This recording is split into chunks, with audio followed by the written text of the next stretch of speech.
সোহমের প্রাথমিক খরচ এবং সঞ্চয় অনুপাত 5:1।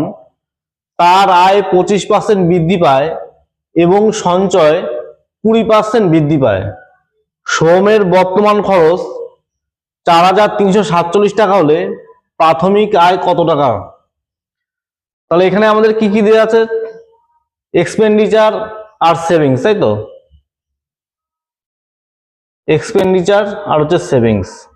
তাহলে এখানে দেখো আমাদের অনুপাতটা কি দেওয়া ছিল? খরচ 5 আর সেভিংস হচ্ছে 1। তা আমাদের অঙ্কটা সুবিধার জন্য আমরা অনুপাতটা চেঞ্জ করে 500 আর 100 করে নিলাম। তাহলে আমাদের টোটাল ইনকামটা কত হচ্ছে? এক্সপেন্ডিচার আর সেভিংস যদি যোগ করি তাহলে আমাদের ইনকামটা আমরা পেয়ে যাচ্ছি, ইনকাম 600। তাহলে এখানে দেখো আয় 25% বৃদ্ধি পায়। তাহলে আয় যদি 25% বৃদ্ধি পায় তাহলে আমাদের আয় বর্তমানে কত হচ্ছে? 750, ঠিক আছে? তাহলে আয় হচ্ছে আমাদের 750।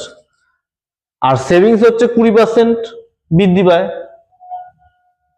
তাহলে 20% বৃদ্ধি পেলে আমাদের কত হচ্ছে এখানে? 120।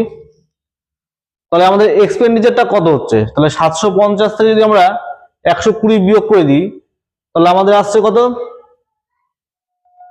630। এটা হচ্ছে আমাদের এক্সপেন্ডিচার, ঠিক আছে?